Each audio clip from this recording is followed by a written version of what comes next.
just like heaven. Wifey, you mean the world to me. Good evening, everyone, and welcome to another episode of Etcetera with the Woodards. This is episode 4 already. Man, time is flying. Christine Woodard has the night off, so I'm filling in solo again tonight.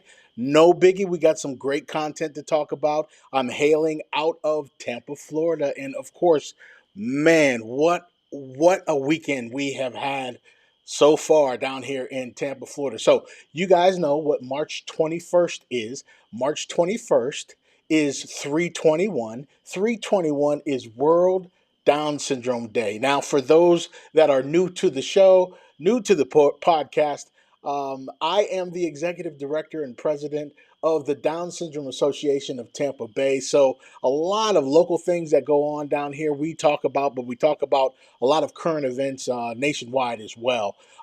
Having said that, we collaborated for the very first time with two other local Down syndrome organizations down here in Tampa. Of course, you have the Down Syndrome Association of Tampa Bay. You have Friends Down Syndrome Special Needs, as well as Gigi's Playhouse Tampa. Now, all three organizations banded together to celebrate World Down Syndrome Day, and what a night we had. It was a lot of planning that went involved in this, but we had a really, really good time. What we had is the World Down Syndrome Day celebration, a huge party where we could get the entire Down syndrome community together down here in Tampa under one roof with all three organizations. And it was a fantastic time. We had the celebration at the Tampa River Center. So we were right on the water. And I tell you what, it was from 6 p.m. to 10 p.m. on Friday night. And we worked very hard to have a lot of the buildings highlighted, illuminated in the Down syndrome colors, which are blue and yellow. So, what a fantastic view it was right down there on the water, and you could look around and see some of the buildings that were illuminated in blue and yellow. We did that last year as well, and that is where the seeds started to grow with us banding together as a Down syndrome community with all three organizations. We talked about, hey, wouldn't it be neat if we could get together and have some type of a party where all of the families can see us banding together and they could come and get different services from all of the organizations that we have here in town. So we put the pen to paper and started to do some research, and we had a lot of meetings, and we came together and we ended up picking the Tampa River Center, a beautiful location, nice venue. They have weddings there, banquets, all kinds of different events there. And so it was perfect for us. The weather was beautiful. It was probably about 70 degrees. I know those that are up in the snow belt in Erie, Pennsylvania, and I know that hurt a little bit. I know it did, but you got to be happy for your boy, C Wood, right? Down here in Tampa, this weather is great. In the winter months is when it's perfect because we're not sweating our tails off down here.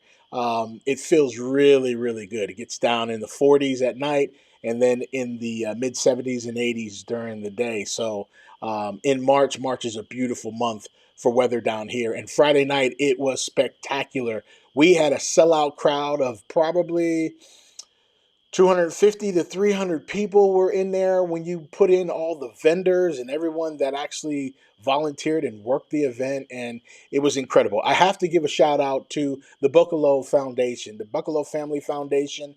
Mike and Amanda, they just do a fantastic job. They had a clay shoot in January and raised a ton of money, and what they do is they support a lot of the nonprofit organizations, especially special needs here in the Tampa area. And we were presented with checks, Friends, as well as DSATB, Down Syndrome Association of Tampa Bay. We were presented with two checks of $7,500 from them so that we can continue to offer free programs to all of our members. And it was just a beautiful thing. We also unveiled the Down to Fear campaign. Larry Hirschberger, um, He is an artist down here in Tampa and has done some paintings of a lot of the models blessed with Down syndrome. Craig Jr., our son, was one of them, and they unveiled a lot of the paintings, 7 of them to be exact, at the actual event. And what an incredible job they're doing. They're trying to get with a lot of the airports and a lot of different other states across the nation to try to have the Don't Fear Me campaign in the airport. So imagine coming off a flight, got a little time to spare, you're walking, you see a painting, and you see a young little boy standing in the sand, fishing, playing with a boat, and the painting is just, it's captivating. It really, truly is. When you look at these paintings, you see these individuals. You don't see an individual blessed with Down syndrome. And that is the thing that he's bringing out in art. So he's advocating through his art to spread awareness of Down syndrome. And he'll have a little depiction, a little description of who is in the picture and what's going on. And God bless them. I hope this campaign takes off very well for them. So the unveiling, like I said, was Friday night, March 21st, World Down Syndrome Day, and it was a glorious, glorious day. And a lot of people have reached out already. They have had a fantastic time there. Segue into our DSAT-B Rise Up for Down Syndrome Gala presented by Zachary Owen. See, we got our title sponsor already. So things are going really well. I believe we have 109 tickets sold already out of 232. And the event is not even until September 13th. So we have some time to sell some tickets. But get yours now. You can visit our website at www.dsatb.org. Click on Gala tickets. You can purchase right there. You can do some sponsorships. You can donate. But the tickets are going fast. And especially after all these 3 organizations got together at this big, huge event this past weekend, ticket sales have boomed a little bit because people are loving it. And here's the kicker. We're having the gala at the Tampa River Center. So I got kind of a sneak peek of what I'm going to be dealing with when we have the gala in September. I know the weather is going to be perfect. September is nice, so we'll lay it out a little differently. And man, I tell you what, we're going to have a blast. It is a black tie affair, so formal wear. And I just actually purchased my outfit. So my wife and my son will have to we always match every year and wear some neat things together and everything. So we dress to impress, and I expect you to do the same thing.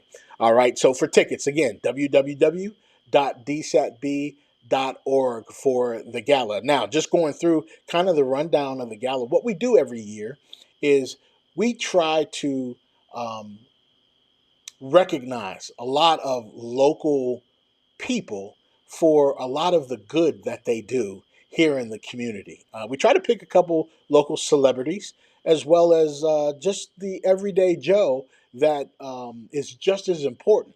The list that we have: Natalie Taylor, co host of Tampa Bay's Morning Blend. And just speaking of Tampa Bay's Morning Blend, on Friday, March 21st, I was on the news twice. In the morning time at 10 o'clock on our ABC affiliate, the Tampa Bay Morning Blend show was on, and 2 good friends of mine, Natalie Taylor, who is also going to be getting the Community Advocacy Award at our gala this year, her and my really good friend Roxanne Wilder, their co-hosts there, and they started the show off talking about our event that night. So we appreciate the shout out. Ladies, it was wonderful. We really appreciate all the support that you both have given us over the years. It's just been fantastic. So that was a great thing. So, Natalie Taylor, one of the award winners. A couple other names I'll throw out: Dennis Mueller. He runs a League of Their Own. He's the executive director. And what that is it's an adult special needs baseball league. So it's kind of like Buddy Baseball, where Craig Jr. plays in buddy baseball and you have a buddy that actually participates with you to help you out and everything, once they age out right around, I believe it's 18, then they can go and play in the adult league. And Dennis Mueller runs that league and does a fantastic job. He's also on the board of directors with Buddy Baseball. So, good buddy of mine, and he's getting recognized for a lot of his efforts and his hard work that he puts in to the community. Others, Ernest Watkins Jr. He used to work with my wife for quite some time. He's been a family friend for many years. He's always there for us. He volunteers all the time. He helps us set up. He helps us break down. He's just one of those guys that you don't have to say what needs done. He looks around and things need done and he gets it done. And so, as a volunteer of the Down Syndrome Association of Tampa Bay, I got to recognize Ernest Watkins Jr. So, that's one right there. Tina Macco. Tina Macco is an ESE teacher. She's one of the best in Hillsborough County. She teaches a number of children blessed with Down syndrome and does a phenomenal job. We need more teachers like Tina Macco. Trying to think of who else do we have? We have Dennis, we have Natalie, we have Ernest. Let's see. Who else is getting an award? We got some. I got a couple secrets. I'm pretty good for bringing out a couple secrets. Um, so I have a couple of those. You have to be at the gala in order to see who else we're going to recognize, except for the two fantastic people that really a lot of people in the not just the Down syndrome community, but the special needs community reach out to, and that is Ed and Tina Spinks.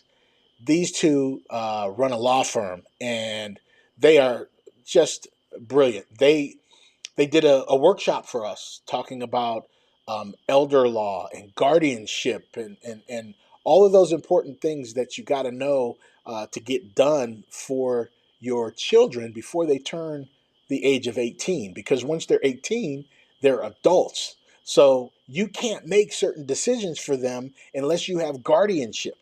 And that costs money. And you legally have to go through the court system in order to get it, even though that's your child, because when they're 18, they're an adult. So you can't make those decisions for them. They help us, they assist us, they guide us in all those particular legal areas that we need.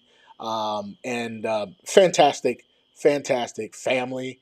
Ed is also the head coach for the Pirates, in which Craig Jr. plays for at Buddy Baseball as well. So we're all kind of connected in many ways. And like I said, there's a couple other surprises, but you got to buy some tickets and come. I do have a friend of mine, Rob Beer. He lives in the Charlotte area in North Carolina. He came down to one of our galas a couple years ago, and he has already told me he's coming down to this one as well. So if you're going to be in Tampa in September, September 13th, right around that time, you want to come in and have a really good time. It's a catered dinner. We have open bar. It's dancing. There's not a soul that leaves the dance floor. Bash Entertainment is putting on the show. It's going to be incredible with CJ Koenig and the gang. We're going to have a silent auction there with Socially Funded.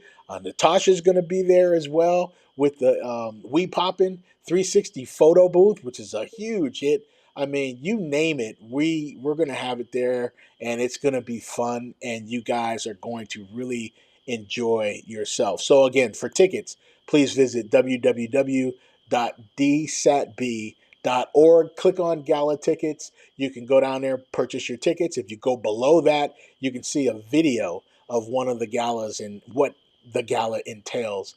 And you'll love it. You'll just absolutely love it. So just a couple more things, and then I'm going to let you guys go. But I couldn't do the show without at least mentioning former heavyweight champion George Foreman. George Foreman died at the age of 76. What an incredible record. I think he went 68-5, if I'm not mistaken. 68-5 sounds just about right. Gold medalist as well in the Olympics. Big George Foreman. He was something else. Most people would recognize him for the George Foreman grill, and he named a number of his boys George as well. So George will live forever. We do not know the cause of death at this time, but George Foreman, rest in peace at the age of 76. Okay, moving forward, what month is it? March, yes. March Madness is amongst us right now. March Madness is insane right now. There's a lot of great teams that are playing, a lot of great teams going down. We got some Cinderella teams in the mix as well. Arkansas beat St. John's, Florida over UConn, BYU over Wisconsin, and Duke beat Baylor. And I tell you what, for right now, from what I've seen, and I haven't seen all the games yet, but Duke looks like the front runner to me. They look really, really good, and don't sleep on Florida. Florida has a really good team. I watched them today, and they played very, very well.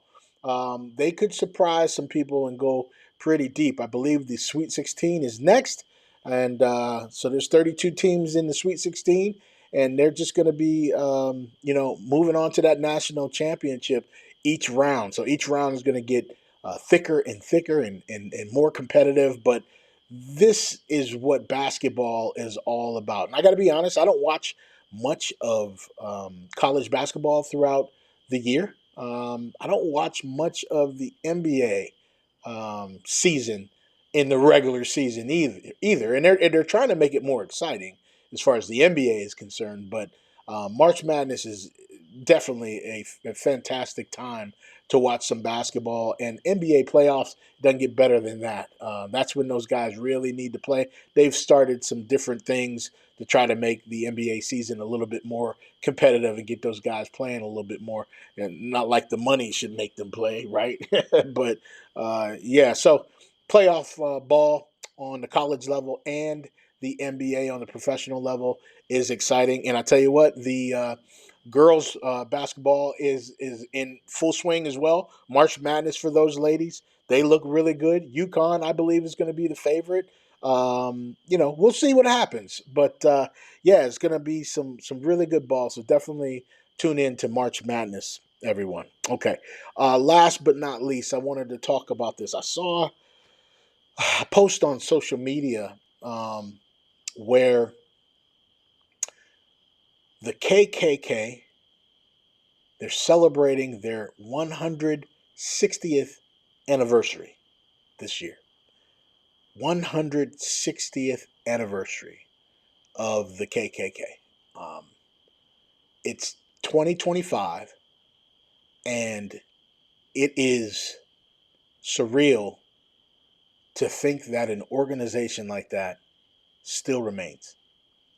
There's a lot of pain behind that organization, behind what has occurred many, many years ago,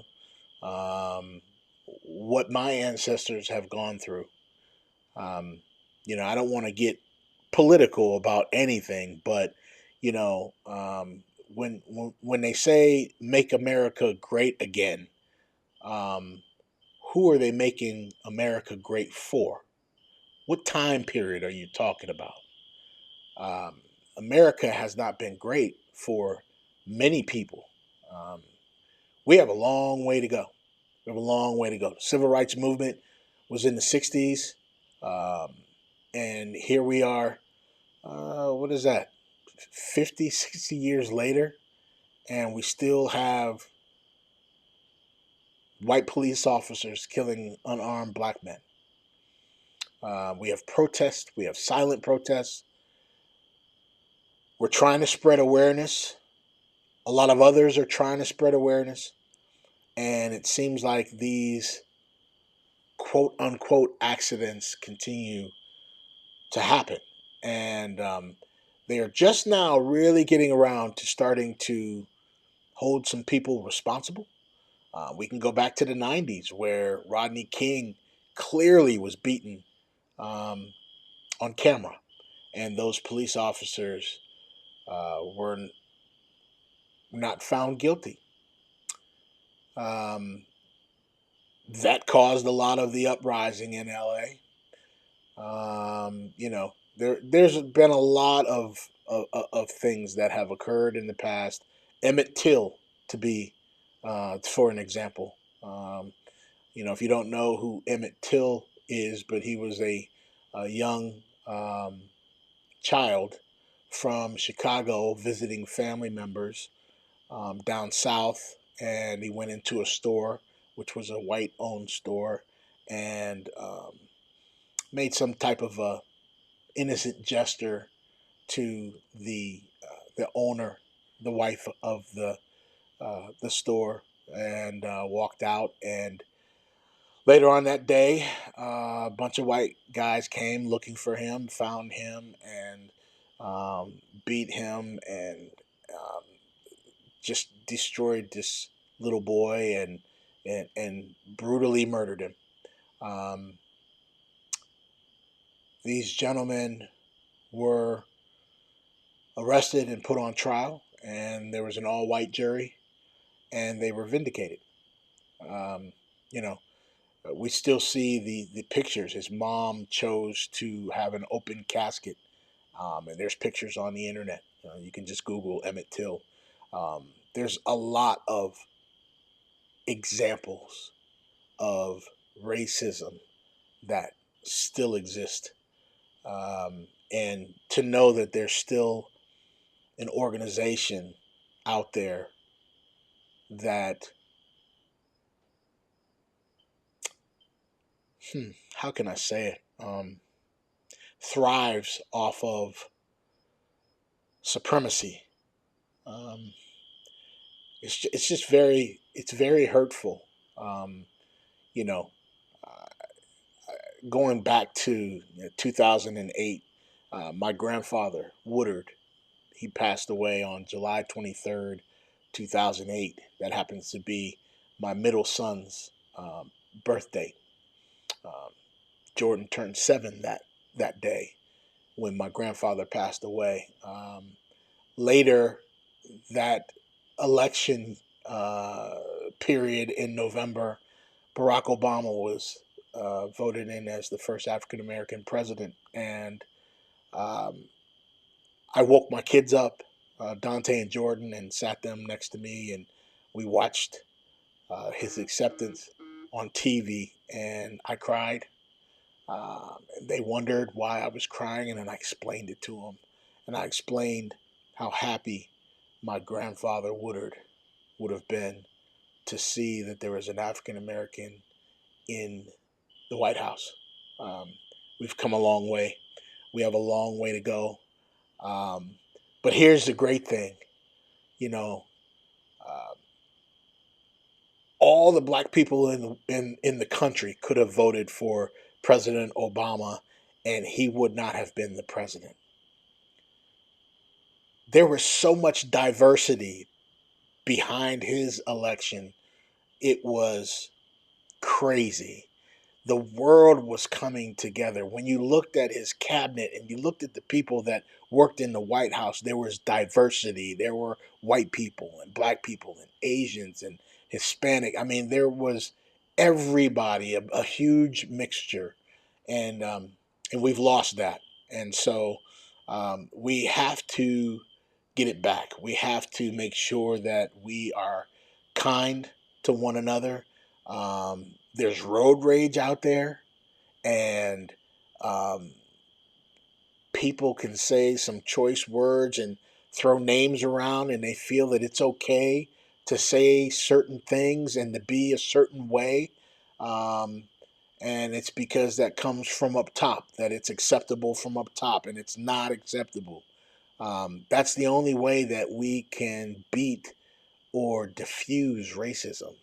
Racism, I believe, will always be there, but um, we got to keep dreaming that it's going to keep diminishing.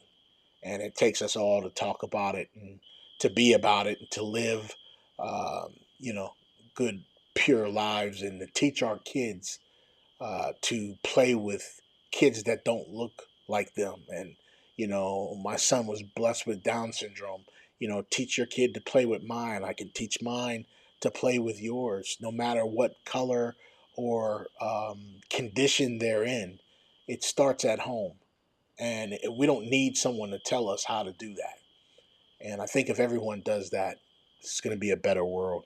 So, 160th anniversary of the KKK. I hope this is the last anniversary for them. All right, signing off for now. I'm Craig Woodard for Christine Woodard. Thank you so much for joining us. We'll see you next week.